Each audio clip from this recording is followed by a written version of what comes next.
जेव्हा पण मी पुराण वाचते ना, त्यावेळेस मी कांदा लसूण सोडून देते. बघा, असं तरी आम्ही प्युअर व्हेजिटेरियन आहेत, म्हणून मला कुठलाही उपवास करायला ना अवघड जात नाही. मी काही उपवास केलेला नाही आहे, पण तरीही पुराण जेव्हा वाचायचं असतं ना, त्यावेळेस मी अवॉइड करते. ह्याआधी पण मी पुराण वाचलेलं आहे आणि त्यावेळेस ना मी 8 मंथची प्रेग्नंट होती आणि त्यावेळेस मी भरपूर सारे पालन केलेले आहेत. जसं की मी बेडवर पण बसायची नाही, चेअरवर पण बसायची नाही, खाली झोपायची, कांदा लसूण तर सोडलेलाच होता आणि बाहेरचं खायचं नाही. भरपूर साऱ्या अशा गोष्टी मी तेव्हा अवॉइड केल्या होत्या, म्हणजे पालन केलेलं. आता कसं योहान आहे आणि प्रत्येक गोष्ट लक्षात राहत नाही, पटकन बेडवर बसायला जातो किंवा आपण चेअरवर पण बसायला जातात पटकन, मग लक्षात राहत नाही. म्हणून ह्या गोष्टी मी ह्यावेळेस बोलली नाही आहे, फक्त कांदा लसूणचंच बोलली आहे आणि त्यासाठीच हे पूर्ण जेवण आज मी विदाऊट कांदा लसूणचं बनवते. मग इथे एका साईडला भाकरी पण बनवायला घेतली मी.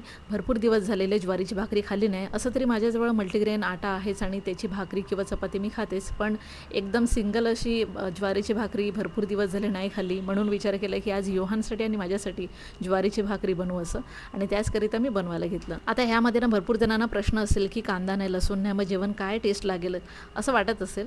पण तुम्हाला खरं सांगू ना की विदाऊट कांदा लसूण पण इतकं छान टेस्टी जेवण बनतं आणि लागते ना की तुम्ही खातच बसाल. आणि दुसरी गोष्ट म्हणजे जितकं सिंपल जेवण असतं ना तितकं मला आवडतं. तर इथे मस्त छान विदाऊट कांदा लसूणचं जेवण रेडी आहे. तुम्हाला आवडतं का विदाऊट कांदा लसूणचं जेवण? नक्की कमेंट करा. चला तर मग भेटूया पुढच्या ब्लॉगमध्ये. तोपर्यंत बाय.